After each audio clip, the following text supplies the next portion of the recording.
Laboratório Plínio Bacelar. Compromisso com a qualidade desde 1942.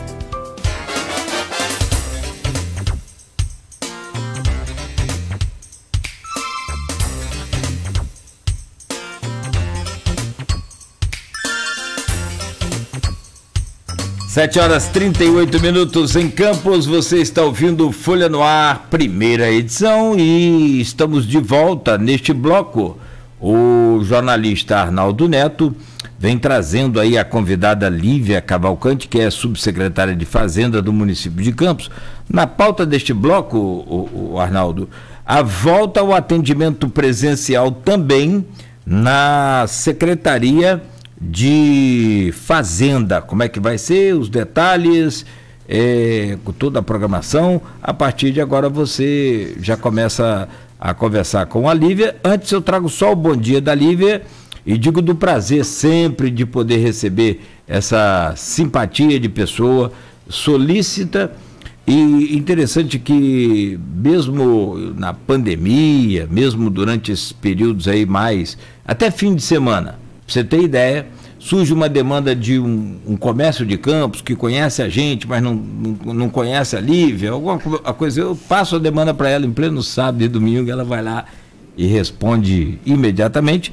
Isso é muito bacana e dá credibilidade aí ao servidor público, que aquele ministro da Economia chamou de parasita, e é muito relativo isso.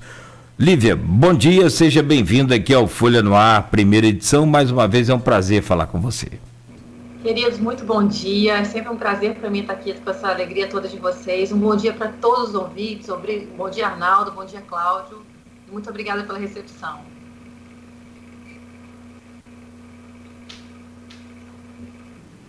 Nogueira. Oi, antes de começar, Lívia, eu só queria esclarecer, tem um comentário aqui no Facebook, que é o último que deu para eu ver aqui, você identificou como Bruto Júnior, né? Arnaldo, você está se perdendo, tem que repreender, sim, tem que prender traficante e maconheiro.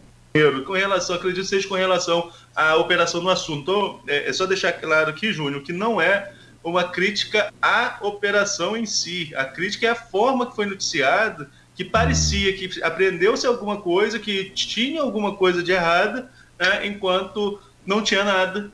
Felizmente, né, não tinha nada. Então, só para fazer esse esclarecimento antes da gente começar a entrevista aqui, a gente vai tentando acompanhar os comentários, mas nem sempre dá para ver todos. Mas vamos lá, Lívia. Nós começamos o programa aí falando sobre novas flexibilizações da prefeitura, né, com relação aí a funcionamento de comércio, no caso de academia, bares, restaurantes, né, já tivemos outras flexibilizações e a partir de segunda-feira também volta aí o atendimento presencial na Secretaria de Fazenda. Volta o atendimento presencial, mas não é o atendimento da mesma forma que era antes da pandemia, né? Como que vai funcionar? Qual a estratégia que foi montada aí para atendimento ao público a partir de segunda-feira? Sim, bem, Arnaldo, desde que nós fomos surpreendidos com toda essa situação aí, a Secretaria de Fazenda vem tentando minimizar, né, os impactos gerados à população, ao contribuinte, ao cidadão de um modo geral. Então, assim, desde o começo, assim, quando a gente teve o lockdown, quando tudo foi fechado, a gente teve muita preocupação em disponibilizar telefones para atendimento, e-mail, né, e voltar a divulgar bastante o site, né, o portal da Secretaria de Fazenda, que vem trazendo os serviços online já desde o ano passado. Então, assim, a gente teve esse fechamento, buscamos, dentro do possível, continuar o atendimento em regime de escala, né, com trabalho interno nosso lá por regime de escala e com esses canais de atendimento. Bom, com essa reabertura agora da Secretaria de Fazenda, a partir da segunda-feira, a gente está tendo cuidado de chamar atenção para que a Secretaria vai estar aberta, sim. Nós atenderemos sob demanda de agendamento. Então, assim, nós temos três telefones disponíveis para as pessoas ou ligarem ou mandarem o WhatsApp. Atenderemos todo e qualquer assunto. Será feito um agendamento, né, para garantir a entrada das pessoas com todo o cuidado que é necessário. Mas a gente chama muita atenção para que hoje, né, do ano passado para cá, a gente conta com um portal de atendimento da Secretaria de Fazenda, onde tem quase todos os serviços disponíveis de forma online, e a gente vem implementando, e a gente vem melhorando, e a gente vem ajustando todo esse serviço desde então. Mas, voltando ao foco principal, né, que é a reabertura da Secretaria de Fazenda, ela acontece sim, a partir de segunda-feira, agora dia 3. Ela vai funcionar de 9 às 17 horas. E eu gostaria de falar, né, os 3 telefones que estão disponíveis, tá? Que são o 98-175-1023, Por gentileza, Lívia, 981, porque eu vou colocar aqui no portal, na nossa página, né? Então já vou anotando aqui. Repete aí, por gentileza. 98-175 1023. Ok. Um segundo número, 98-152 6412. Sim. Um terceiro número, 98-179 4179. Ok. Esses 3 números estão disponíveis, né, para ligação desde já. Aliás, desde o dia 27, desde segunda-feira passada, eles já estão abertos a esse atendimento por ligação ou por WhatsApp. Obrigado. A gente está com uma planilha, né, tomando cuidado de espaçar os horários de atendimento de meia hora para evitar aglomeração. Estaremos funcionando com em torno de 50% do pessoal da CAC, né, da Central de Atendimento ao Contribuinte, da Secretaria Municipal de Fazenda. Todos os cuidados estão sendo tomados em relação ao distanciamento mínimo necessário entre os servidores e, obviamente, entre os cidadãos também, né, os contribuintes que entraram na Fazenda. As pessoas que estarão lá circulando com todo mundo de máscara. A gente chama atenção também que não só, né, nas ruas que a gente está com a obrigatoriedade da utilização da máscara, mas também a entrada na Secretaria de Fazenda é obrigatório o uso da máscara. Teremos disponíveis displays e na entrada álcool 70, álcool gel, todo mundo terá a temperatura medida ao entrar na Secretaria de Fazenda. E todos os serviços, né, todos os assuntos que não tiverem sucesso, não conseguirem resolver pela internet, a gente vai estar atendendo presencialmente, a partir de segunda-feira, de 9 às 17 horas. Lívia, e com relação, você falou que é por agendamento, vocês têm um limite de atendimento diário, até mesmo para conseguir adequar aí esse distanciamento entre um horário e outro, poder não aglomerar ali na sede da Secretaria? Sim, a gente está tomando cuidado, Arnaldo, assim, de fazer um agendamento espaçando de meia hora, que é um tempo médio que a gente estima assim, para atendimento, né? De forma a não aglomerar e de forma também não aglomerar do lado externo, né? Então, assim, o agendamento é até para não ficar uma fila, uma espera muito grande na parte externa também. Está com uma preocupação e uma responsabilidade perante isso também. E uma capacidade de atendimento reduzida, né? Porque não serão todos os servidores que estarão naquele momento. A gente ainda vai fazer escala para evitar a aglomeração também, não só de cidadãos, mas também de servidores públicos. Mas se a gente for falar hoje em número de atendimento diário, você não tem esse número ainda? Arnaldo, eu não tenho ele na mão para te dar aqui agora, mas é um atendimento bem expressivo, a agenda já está aberta desde segunda-feira e a gente não está tendo problema nesse acúmulo, entendeu? O agendamento tem sido rápido, você liga hoje, você consegue o atendimento para 2, 3 dias tranquilamente. Por quê? Porque a lista de serviços disponíveis também no site também está muito grande. Então, assim, você realmente... são casos raros que você precisa ir até a secretaria. Quase tudo você consegue resolver via site e você consegue mandar e-mail também para o e-mail da ouvidoria, né? Que é ouvidoria, se você quiser anotar, Cláudio, também. Vamos lá, por favor. Ouvidoria.fazenda @campus Sim. .rj.gov.br. Ok. Esses e-mails também são respondidos rapidamente, né, com orientação, tirando dúvida, orientando em relação ao site, ou até verificando a real necessidade de um agendamento. Então, muita coisa está disponível no site, sabe, Arnaldo? Então, assim, essa aglomeração também ela não está acontecendo, pelo menos por enquanto não. Certo. Agora, como que foi aí o funcionamento interno durante esse período de pandemia, né? Porque assim, todos os órgãos municipais continuaram funcionando, mas com o trabalho interno. Como que foi esse serviço dentro da Secretaria de Fazenda? A demanda, ela realmente reduziu, até pela própria circulação das pessoas. Então, a gente fez um regime de escala de todos os setores. Por exemplo, no caso da Receita, né, que é a minha subsecretaria, eu tenho 4 diretorias. Essas 4 diretorias minhas ficaram trabalhando em torno de 30% da capacidade pessoal dela diariamente, atendendo as demandas do site, né, atendendo as demandas por telefone e as demandas do e-mail. Porque a secretaria não parou, entendeu, Arnaldo? Nada parou. Porque desde o início dessa gestão, a gente vem se preparando para colocar os serviços de forma online. Por exemplo, assim que a gente começou o trabalho, para você conseguir uma certidão negativa de débito, que é uma coisa bem simples, você precisava ir à Secretaria de Fazenda, abrir um processo, anexar a documentação, esperar até 10 dias, que é o prazo legal previsto, para conseguir uma certidão negativa de débito.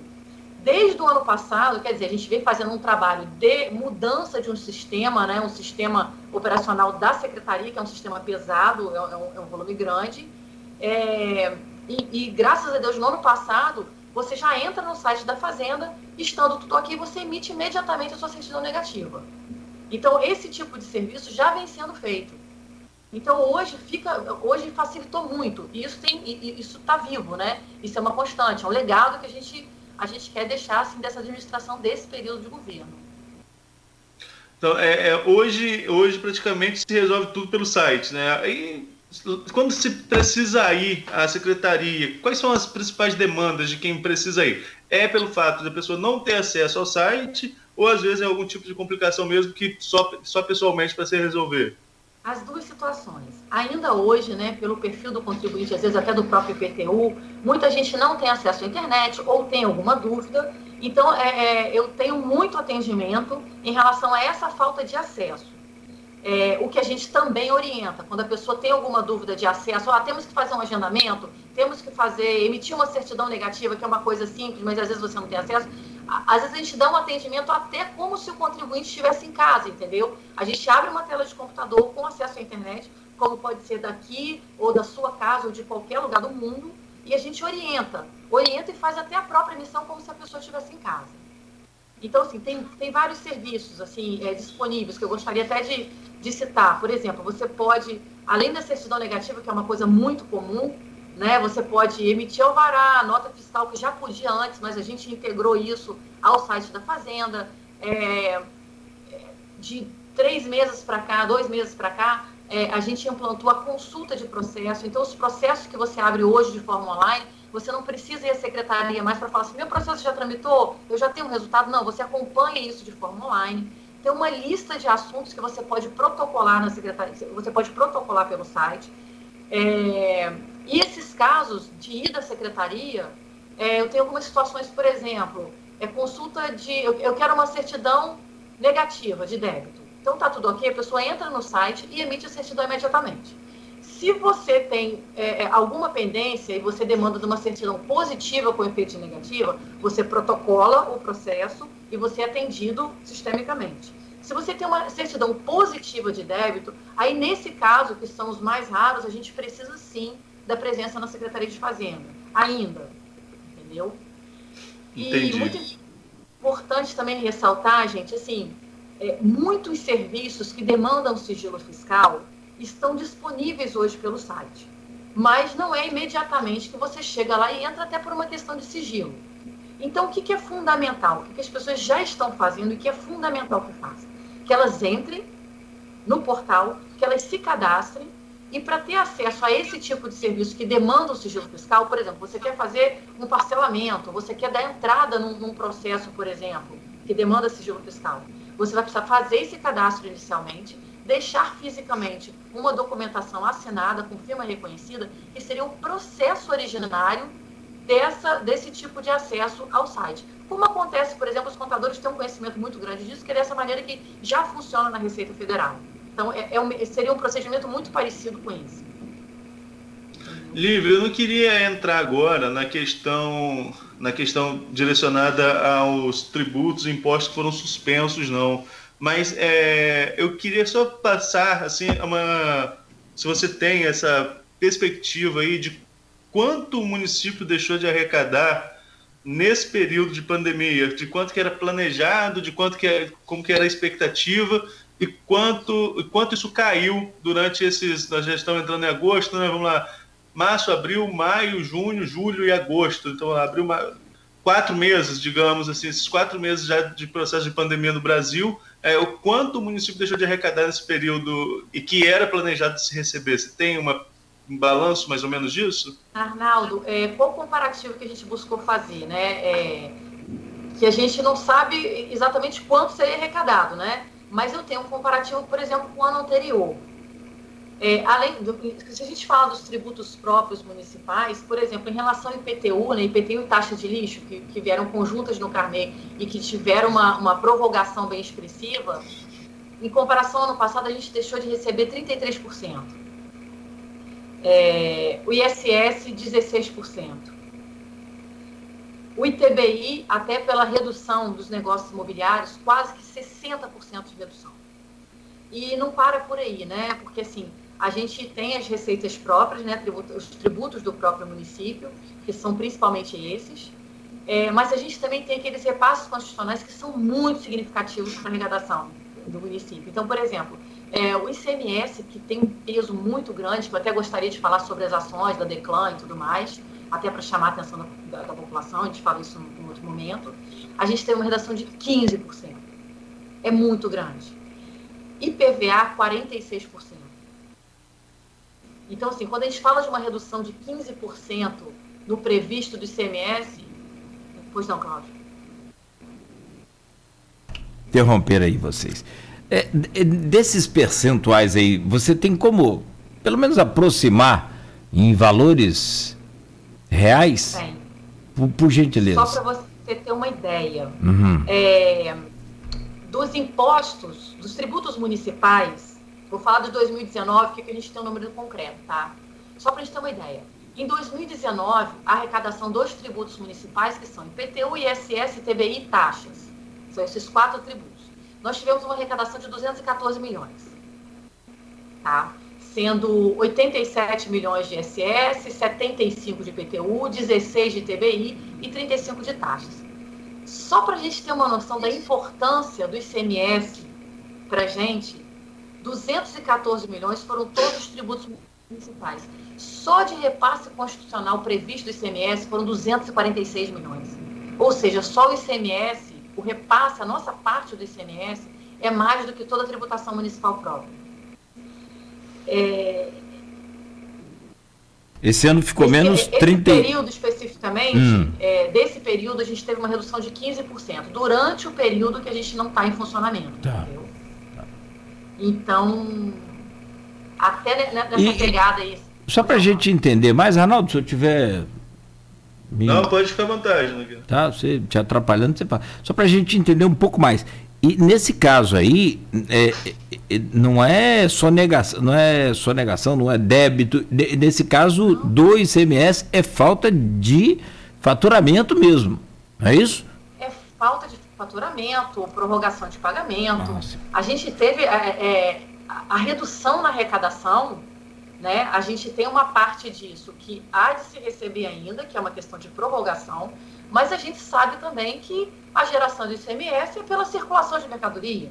E é fato que a redução da circulação, de venda de mercadoria reduziu, assim como a prestação de serviço também teve uma redução. Então isso tem um impacto na economia de um modo geral, entendeu? Bem expressiva. Porque a pergunta é justamente para que isso fique claro, por quê? Porque não vai ter, nesse caso do ICMS aí, nesse percentual de 15%, talvez a maior parte dele não vai ter retorno, não vai ter como receber depois. E está perdido porque não teve faturamento. Pois é, Cláudio. Por exemplo, em relação ao ICMS, eu acho assim que vocês podiam, né, enquanto meio de comunicação, ajudar nessa informação que pode ser muito positiva para o município. É um pouco técnico, aí vocês, por favor, me ajudem a, de repente, traduzir um pouco. A gente tem uma arrecadação estadual do ICMS. 25% dessa arrecadação ela é distribuída para todos os municípios do Rio, né? Mas a fatia que segue para cada município vai depender do valor agregado de cada município. E esse valor agregado, ele é mensurado pelo Estado mediante a DECLAM.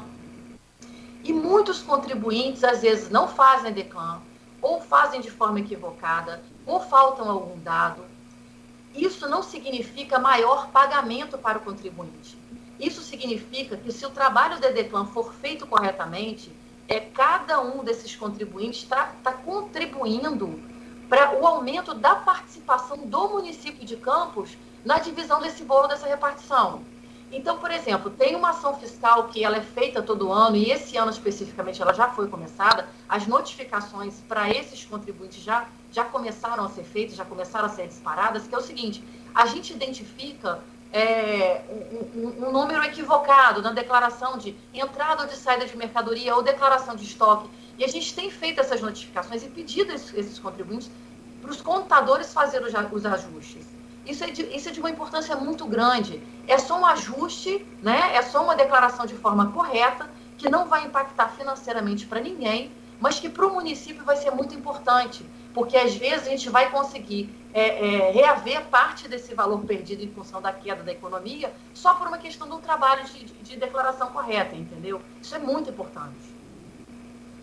Não é pagamento, o pagamento já foi feito, é só declarar corretamente o que já foi feito, não vai aumentar mais tributo, não. Que a gente ficou... Basicamente, o que a gente pede é que se atenda a notificação que cada contribuinte, porventura, tenha recebido, na identificação de equívoco dessa declaração. Não é pagamento de imposto, isso não vai mudar nada. Isso é só um dado de informação que colabora no índice de participação do município na hora de pegar essa bolada aqui, que é do ICMS, que é muito expressivo, é muito importante, não só para Campos, mas para todos os municípios. Então, se os contribuintes de Campos, por exemplo, não declaram corretamente, a gente simplesmente perde parte desse dinheiro para outros municípios do estado do Rio. E é só uma questão operacional. E a gente tem notificado. A gente tem um sistema que a gente identifica os erros, chega para o contribuinte e fala: olha, identificamos essa e essa divergência, por favor, faça essa retificação para colaborar com o município de Campos. Não há impacto financeiro para ninguém, absolutamente ninguém. Nogueira, são 8 horas, 8h01 agora. A gente vai ao intervalo ou continua? Vamos ao intervalo já, que a hora passou voando aí, né?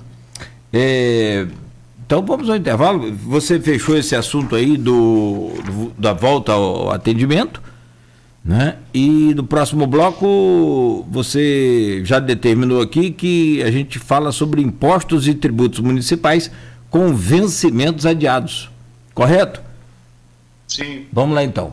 8h01 em Campos, já estamos providenciando para colocar os números todos aí no nosso Face, os números do telefone e também do e-mail, e qualquer dúvida pode ser por WhatsApp, uma mensagem, ou pode ser por ligação, por telefone mesmo direto. Folha no Ar, primeira edição, tem o oferecimento dos Laboratórios Plínio Bacelar. Guia de desconto, plano de assistência familiar Boa Viagem. Exclusivo para associados Boa Viagem. Adquira agora e ganhe descontos e benefícios em exames e consultas médicas para você e sua família. Guia de desconto. Solicite pelo WhatsApp 999396027. Não deixe para amanhã o que é necessário fazer hoje. Plano Boa Viagem. Mais que um plano, uma tranquilidade. Informe do Trabalhador. O engenheiro, professor e pesquisador da economia do petróleo, Roberto Moraes, comenta sobre o cenário atual do setor e os possíveis impactos que a Bacia de Campos e os trabalhadores podem sofrer. A geopolítica do petróleo, né? A manutenção de um preço mais baixo. A busca da atual direção da Petrobras de uma altíssima produtividade de preparação dos seus ativos para venda. E com isso as decisões de desinvestimento e de hibernação. praticamente a suspensão, a redução num grau altíssimo da política de conteúdo local. Tudo isso, juntando ao home office e à entrega de ativos, que continua num processo agitado e paulatino, não podemos nem chamar de gradual, né, as consequências para a bacia de campo e para os trabalhadores tendem a ser muito grandes. Informe do Trabalhador. Oferecimento Sindipé.